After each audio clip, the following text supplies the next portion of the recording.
오영수 권사님 잘리는 거예요? 우리 지휘자님이 오늘 가정에 상이 있으셔서 오늘 참석을 못 하셨습니다. 인사하시죠. 썰매는 루돌프, 비달 사수는 샴푸, 당신은 나의 베프합니다. 시작.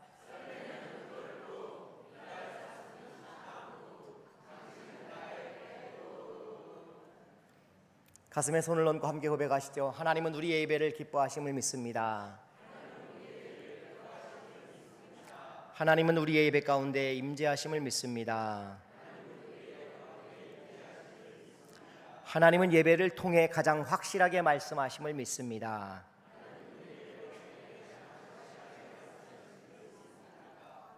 아멘. 작년 성탄절에 크리스마스 트리에 대해서 설명을 하면서 빵, 그리고 초, 빛으로 오신 예수님, 그리고 꽃, 샤론의 꽃 예수, 그리고 그 다음에 사과, 이렇게 해서 선악을 이기신 예수님에 대해서 설명을 하면서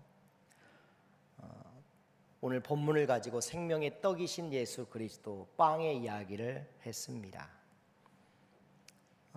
생각나시죠? 그날 우리가 이스라엘 빵을 먹어봤습니다. 한라빵, 그 외에 맷저, 이런 것들을 먹어봤습니다. 생각나시죠? 예, 일부는 마치 안 먹었다는 듯이 입을 싹 닦으셨어요. 다 우리가 경험을 해보았습니다. 그런데 오늘 본문을 선택한 또 감동이 있었습니다. 어떤 목사님은 1년에 딱 한 번 가장 감동되었던 설교를 리메이크해서 연말에 마지막 주에 설교를 하신대요. 참 좋은 생각이다 싶어서 저도 1년 동안 감동 주신 설교가 뭐가 있을까. 제가 1년 동안 가장 저에게 감동됐던 건 두 편의 설교가 있더라고요. 하나는 아슐의 시편 1편의 복을 설명했던 이야기, 그리고 그 다음 주에 했던 민수기 6장의 바라크, 하나님의 무릎 꿇으심의 복에 대한 이야기가 제게는 가장 큰 감동의 설교였습니다. 아마 궁금하시면 유튜브에서 한 번 더 확인해 보시고요. 그런데 이 두 편의 설교를 한 편으로 리메이크해서 오늘 하려고 마음 먹었는데 갑자기 오늘 본문으로 전혀 다른 감동을 하나님이 주셔서 말씀을 전하게 되었습니다. 서울대 심리학자 최인철 교수가 쓴 프레임이라는 책이 있습니다. 이 책을 요즘 제가 읽고 있는데요, 이 책에 보니까 먹는 문제는 가장 기본적 욕구의 프레임 중 하나라고 소개합니다. 오랜 시간 밥을 굶었다든지 하게 되면 그때부터 사람이 먹는 것에 갇혀서 다른 어떤 생각도 들지 않게 된다는 것입니다. 본문에는 그런 먹을 것에 대한 이야기입니다. 지금 온통 저들을 어떻게 먹일 것인가에 대한 프레임에 지금 갇혀 있습니다. 야외 급식 사건이 오늘 본문에 등장하고 있는 것입니다. 그런데 이 이야기는 오랜 시간 동안 기적이라는 프레임에 갇혀 있는 것만 같습니다. 여기에 무척 오래된 유대인들의 그릇된 프레임도 함께 담겨져 있습니다. 그 프레임을 이제 바꿀 시간이 되어 가는 것입니다. 최인철 교수의 프레임이라는 책에는 이런 표현도 등장합니다. 인생을 바꾸고 싶다면 프레임을 리프레임하라. 프레임을 깨지 말고 리프레임을 하라라는 말이 굉장히 와 닿았습니다. 프레임을 갖기까지 사실 굉장히 오랜 시간 동안 학습되어지는 겁니다. 어떤 분은 굉장히 진보적인 생각을 가지기까지 진보적인 학습이 필요하고, 보수적인 분은 굉장히 보수적인 학습이 필요하다는 겁니다. 거기에 맞는 동영상들만 또 찾아보게 되기도 합니다. 요즘에는요, AI가, 인공지능도 학습되어지고 있습니다. 여러분, 남자가 행복하려면 여자의 아내의 말을 잘 들어야 합니다. 여자분들이 아멘 하실 줄 알았어요. 다시 한번 할게요. 남자가 행복하려면 아내의 말을 잘 들어야 합니다. 예. 3 더하기 4가 아내가 9라고 이야기해도 우리는 그 말을 믿어야 합니다. 인공지능이 학습이 되어지니까 3 더하기 4가 9라고 아내가 말하는데 맞는 답일까 하고 인공지능에게 물어보았습니다. 그랬더니 그 똑똑한 컴퓨터가 이렇게 이야기합니다. 참 어려운 숙제입니다. 좋은 관계 설정을 위해서 3 더하기 4가 9라고 믿어주는 것도 나쁘지 않습니다. 이렇게 답을 합니다. 우리가 매일 먹어야 하는 음식에는 유통기한이 있습니다. 이 땅에 생존하는 동물과 식물도 유통기한이 있지요. 이 땅에 있는 모든 것들은 대부분 다 유통기한이 있습니다. 기한이 차면 모두가 다 폐기되어집니다. 그런데 사람의 수명이 늘어나면서 우리의 관계망에도 유통기한이 있어 보여서 무척 안타깝습니다. 부모 자식 간에도 사용기간이 있는 것 같고 부부 사이에도 사용기간이 설정되어지는 시대를 살고 있는 것 같습니다. 형제 사이에도 부모님이 돌아가시니까 거의 사용기간은 끝난 느낌입니다. 친구, 이웃 등 다양한 관계 속에서 이 유통기한이 설정되어 있는 느낌인데 이 유통기한은 쌍방의 합의가 아닌 보통은 한쪽의 배신 혹은 불효, 불신, 신용불량 등으로 기한이 마무리되게 됩니다. 그런데 유통기한이 없는 것도 있습니다. 소금이 유통기한이 없습니다. 그래서 우리 주님은 우리에게 소금이라고 말씀하지 않았을까? 너희가 변치 말라는 의도인 것 같습니다. 그리고 절대로 변치 않는 유통기간이 없는 또 하나가 있습니다. 하나님의 사랑입니다. 성경은 피의 이야기이지요. 구약은 어린 양의 이야기, 어린 양의 피가, 신약에는 예수 그리스도의 피가, 결국 이 피의 이야기는 사랑의 이야기입니다. 오늘 본문을 사랑이라는 키워드로 접근해 보려고 합니다. 기적이 아니라 오늘 본문의 키워드는 사랑의 키워드로 접근합니다. 첫째, 본문에는 제자들의 사랑이 배어 있습니다. 본문에 등장하는 제자가 2 사람이 있습니다. 한 사람은 빌립이고 다른 한 사람은 안드레입니다. 빌립은 계산하는 사람으로 등장합니다. 5절을 같이 읽어보실까요? 시작.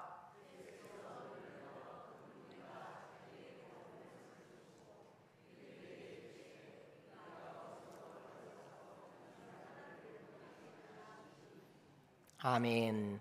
여러분, 예수님이 어디서 떡을 사겠느냐라고 물어보셨습니다. 왜 이런 질문을 다른 사람도 아니고 빌립을 선택했을까요? 이유가 있습니다. 사실 빌립은 지금 벳세다 광야 그 동네 출신이기 때문에 빌립에게 물어보고 있는 겁니다. 그리고 빌립은 이렇게 대답을 합니다. 7절 말씀 보면요, 빌립이 대답하되 각 사람으로 조금씩 받게 할지라도 200데나리온의 떡이 부족하리이다. 5,000명을 다 먹이기에는 200데나리온어치의 떡이 있다가 할지라도 부족하다라고 이야기를 하며 이미 빌립은 계산을 다 끝낸 이야기를 하고 있습니다.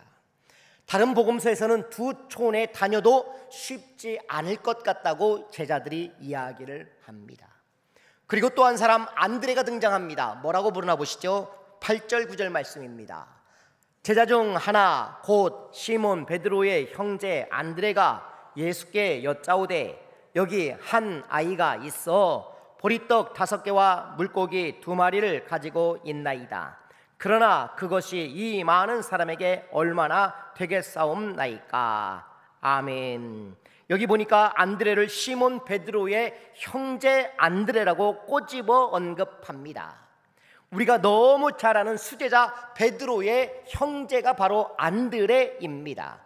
그런데요, 요한복음에 보면요, 안드레가 베드로보다 먼저 예수님을 따라다녔다는 사실을 우리가 기억하셔야 합니다.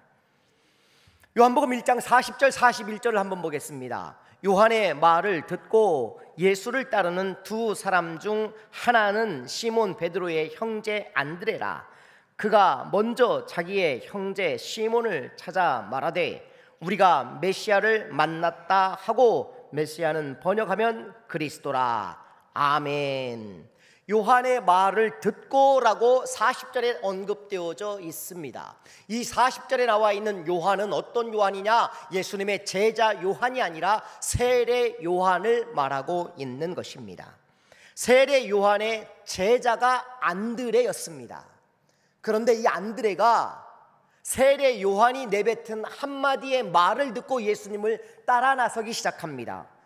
세례 요한은 무슨 말을 했을까요? 보라, 세상 죄를 지고 가는 하나님의 어린 양이로다 라는 이 메시지에 안드레가 예수님을 따라 나섰습니다.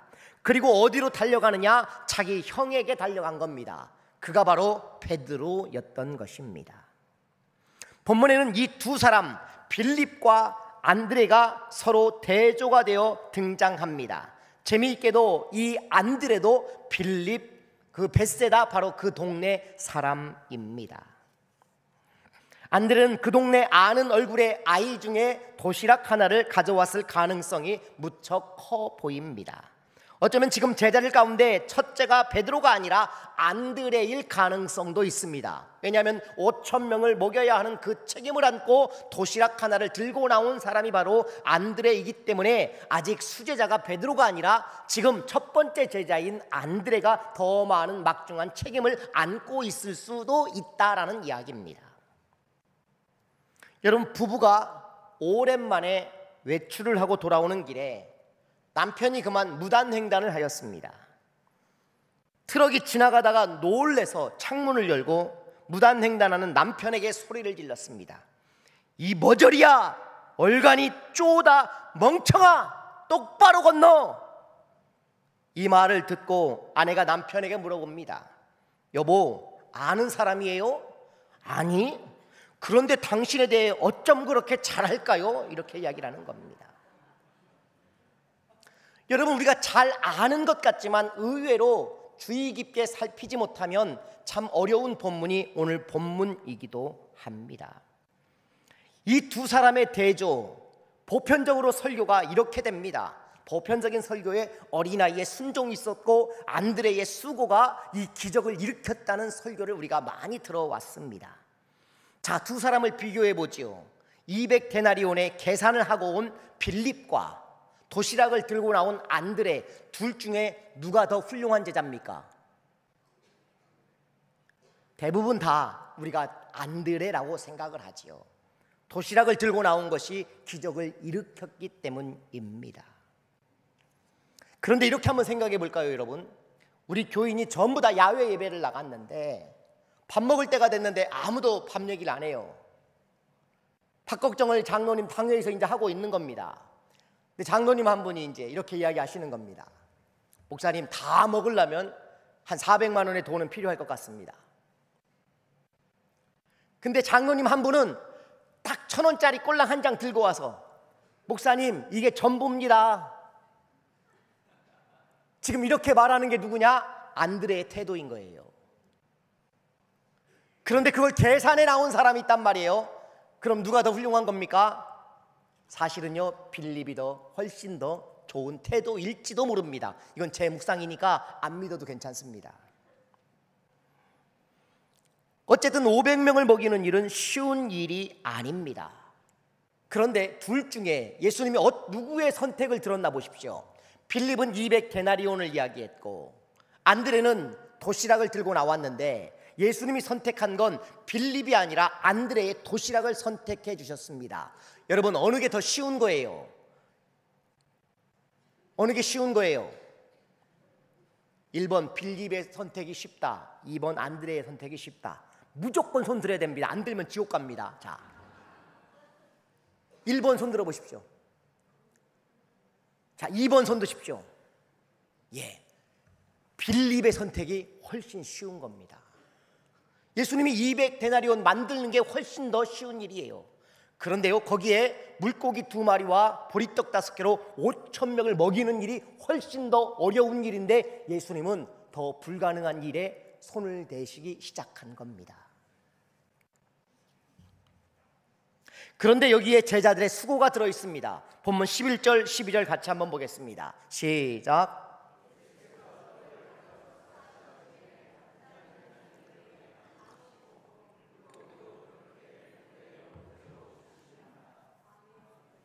그들이 배부른 후에 예수께서 제자들에게 이르시되 남은 조각을 거두고 버리는 것이 없게 하라 하심으로. 아멘. 5천 명이 먹는데 다른 복음서에는 뭐라고 기록되어 있느냐? 50명씩 무리로 앉게 해서 그들을 먹였다고 기록되어져 있습니다. 여러분, 거기에 장정이 5천 명인 겁니다. 그러면 어린아이 여자를 다 하면 10,000명, 20,000명 가까이 되는 숫자가 거기에 있다고 가정해 보십시오. 엄청나게 어려운 일입니다. 그들에게 무리를 지어 앉게 하는데 모든 수고를 다 하는 사람이 누굴까요? 바로 제자들입니다. 그리고 그 떡을 나누는 길에 수고하고 이리 뛰고 저리 뛰고 돌아다니는 수고가 바로 이 제자들의 몫이었던 것입니다. 다 먹고 나머지 분리수거하기까지 12광줄이 남는 것까지 하는데 제자들의 수고가 가득 담겨 있는 이야기가 오늘 본문의 배후의 이야기입니다. 그리고 본문에는 두 번째로 어린아이의 사랑이 들어 있습니다. 9절 같이 읽어보시겠습니다. 시작.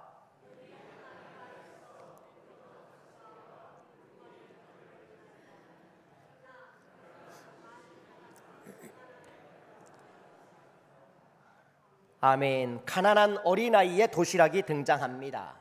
가난한 어린아이의 도시락이라는 것을 우리가 파악할 수 있는 건 보통 사람들은 밀떡을 먹는데 이 도시락은 보리떡을 쌓은 아이의 도시락입니다. 모르긴 해도 다른 사람도 도시락이 있었을 겁니다.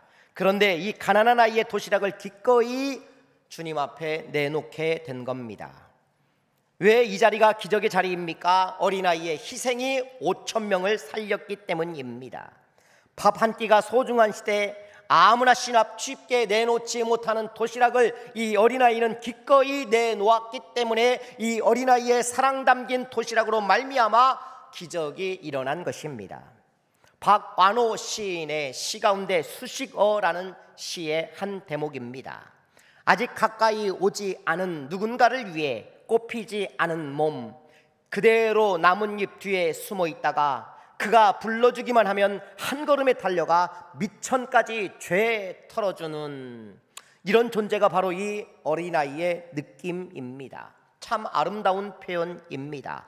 오늘 이 기적의 사건의 수식어는 어린아이의 도시락이 수식어입니다. 모든 것을 다 내어놓는 수식어가 되어 있는 것입니다. 누구를 위한 사랑이었을까요? 주님을 향한 사랑이었을 것 같습니다. 하루 종일 말씀을 전하는 예수님을 이 어린아이도 보았던 것이겠지요. 여러분, 상상이 되십니까? 이 자리에 예수님께서 이 어린아이를 부둥켜 안고 높이 치켜들며 이렇게 주님이 말씀하셨을 것 같습니다. 아이야, 너의 도시락이 이 광야에서 이 많은 사람들을 먹이게 되었단다 라고 이 아이를 칭찬했을 것만 같습니다. 그렇습니다. 본문은 이 어린아이의 사랑이 담겨있는 사건이었습니다. 세 번째, 사람들의 사랑이 이 본문에 배어 있습니다. 장정만 5,000명이 먹었으니 적은 무리가 아닙니다. 여러분, 우리가 체육대회 하기 위해서 우리 교인이 다 모여도요 그렇게 말을 안 들을 수가 없어요. 나오라고 해도 안 나오고, 밧줄 좀 미리 잡지 말라고 해도 줄다리기 할 때 보면 줄을 붙잡고 있고 끝까지 안 놓습니다. 끝까지. 그런데요, 여기 봅니까요? 여기에 모인 무리가 적지 않음에도 불구하고 일사불란하게 움직이는 모습을 가지고 있습니다. 놀라운 일이지요. 여러분, 성찬식을 해봐서 알잖아요. 한 줄로 성찬식을 하면요 우리 교회가 20분 걸려요. 한 줄로 하면 20분 걸려요. 그런데 5,000명이 장정만 모여 있습니다. 이게 보통 일이 아닌 겁니다. 자, 본문 한번 보시겠습니다. 본문 10절 말씀입니다. 시작.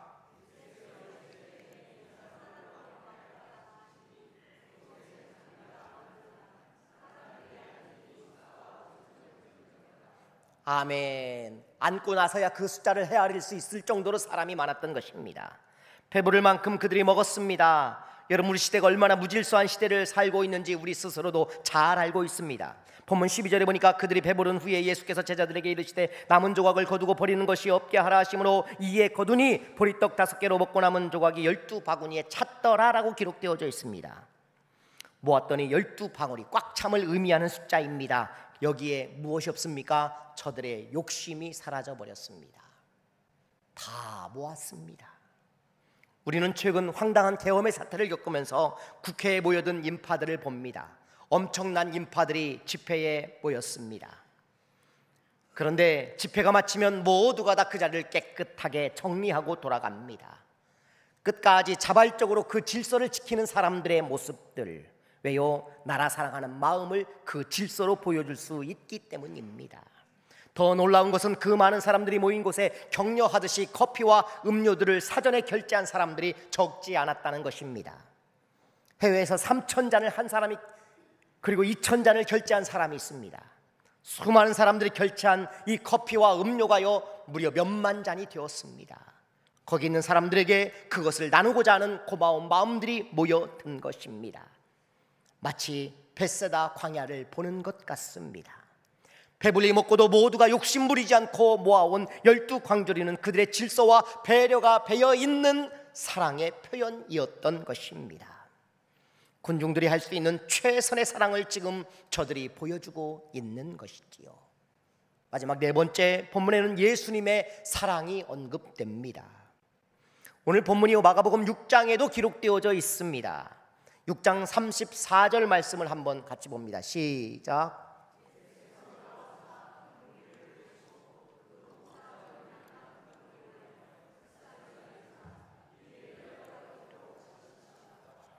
아멘. 예수님이 이 모여든 무리를 불쌍히 여기셨다고 기록합니다. 5,000명이 모였습니다. 적은 수가 아닙니다. 왜 이렇게 이 사람들이 많이 모였을까요? 제가 연대기 성경을 찾아봤습니다. 이 사건 앞에 뭔 일이 있었기 때문에 이렇게 많이 모였는가 찾아보았더니 놀랍게도 이 사건, 오병이어 사건 바로 앞에 일어난 사건은 세례 요한의 죽음이었습니다. 본문 1절에 그 후에라고 시작됩니다. 이 그 후에라는 단어는요 앞에 있는 장을 말하는 것이 아니라 세례 요한의 죽음 이후를 말하는 그 후에입니다. 갈릴리 지역에 있는 사람들은 두 사람을 의심했습니다. 한 명은 예수님이고 한 명은 세례 요한이었습니다. 그 중에 한 사람이 메시아가 아닐까라고 그들은 생각하고 있었던 것입니다. 이런 상황 속에서 세례 요한이 죽어버린 것입니다.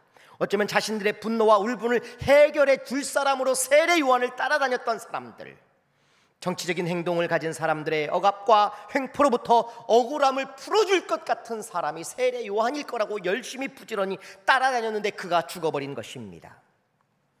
본문을 기록한 요한은 이 안드레를 굳이 꼬집어 이야기하지요. 안드레는 세례 요한의 제자였기 때문에 어쩌면 세례 요한은 예수님이 세례 요한이 죽어버릴 때까지 아무 행동도 취하지 않는 모습을 보고 서운해했을지도 모를 일입니다.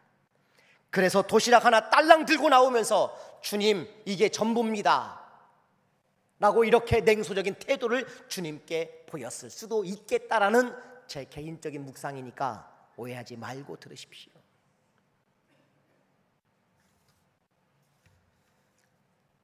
복음서에 가장 많이 등장하는 구약의 인물이 있지요. 또 오늘 본문은 굉장히 의미 있는 본문입니다. 바로 엘리야와 모세입니다. 마태복음 17장 3절에 보면요 같이 읽어봅니다. 시작.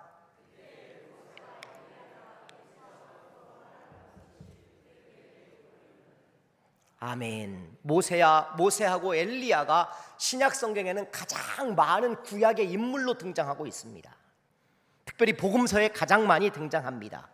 이 두 사람이 모두 뭐와 관계되어 있느냐? 먹는 것과 관계되어 있는 사람입니다. 엘리사는요 사르밧 과부에게 밀가루와 기름이 떨어지지 않게 한 사람입니다. 열왕기상 17장 14절에 보니까 이스라엘의 하나님 여호와의 말씀이 나 여호와가 비를 지면에 내리는 날까지 그 통의 가루가 떨어지지 아니하고 그 병의 기름이 없어지지 아니하리라 하셨느니라. 여기 여러분 나와 있는 밀가루와 또 떡이요, 이 병이 바로 기름병이 바로 떡을 만드는 재료가 아니겠습니까? 모세의 경우도 떡과 연관이 있습니다. 그래서 제자들이 이 사건 이후에 산으로 올라가서 뭐라고 물어보냐면 예수님께 이렇게 물어봅니다. 요한복음 6장 31절 같이 읽어보시죠. 시작.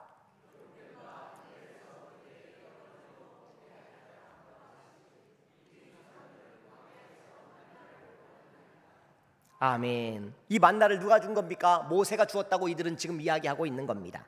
여러분, 우리 조상들은 하늘에서 만나를 먹었습니다. 이게 무슨 말입니까? 예수님 광야에서요 60만 명이 먹었어요. 그런데 예수님은 꼴랑 지금 5천 명 먹이셨습니다. 그렇게 지금 대들고 있는 것이지요. 이 말 속에 예수님을 향한 전혀 스케일이 다름을 그들이 지금 표현하고 있는 태도도 함께 있어 보입니다. 뭐 이런 의도가 있다라는 것이죠. 이것에 대해서 예수님 뭐라고 말씀하시느냐? 나는 하늘의 사람이다라고 말씀하고 계십니다. 하늘에서 내려온 떡이라고 말씀하십니다. 여러분, 법당에서 예불을 드리던 동자 스님이 큰 스님에게 물어봤어요.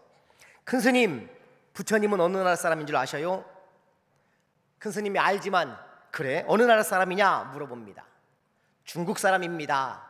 이렇게 이야기를 했어요. 여기 앉아 계신 분 중에 지금 부처님이 중국 사람이라고 이해하는 분들 지금 계신 거예요. 반응이 안 좋은 거 보면요. 큰 스님이 하더니 그게 아니라 인도인 것 같은데 아니에요. 분명히 부처님은 중국 사람이에요. 아니다. 인도 사람이 맞느니라 이 녀석아. 그랬더니 동자 스님이 벌떡 일어나서 불상을 비스듬히 눕혀놓고 바닥을 보면서 보여드리는 겁니다. 보세요, 메이드 인 차이나잖아요 라고 이렇게 이야기를 하는 겁니다. 여러분, 예수님은 어디 사람입니까? 어디에 속한 분입니까? 하늘에 속하신 분입니다. 요한복음 6장 32절 33절을 같이 한번 보시죠. 시작.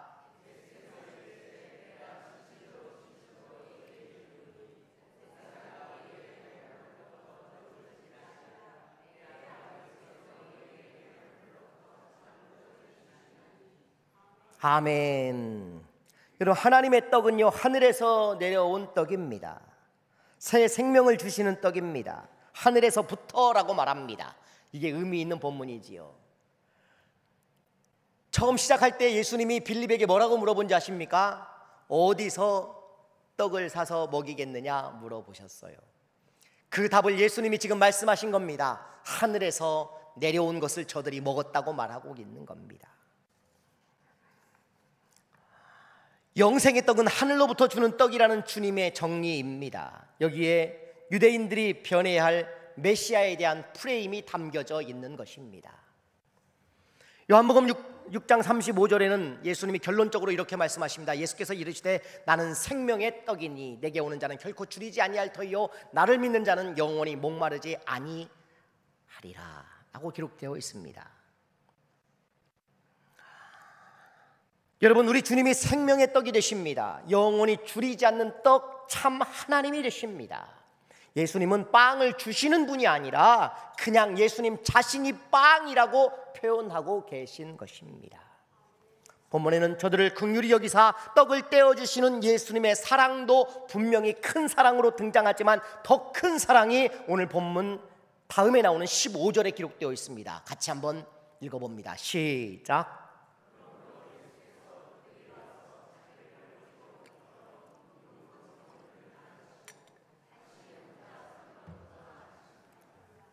아멘. 예수님이 그들이 지금 금방이라도 따라 나설 기세인 걸 알고 계셨습니다.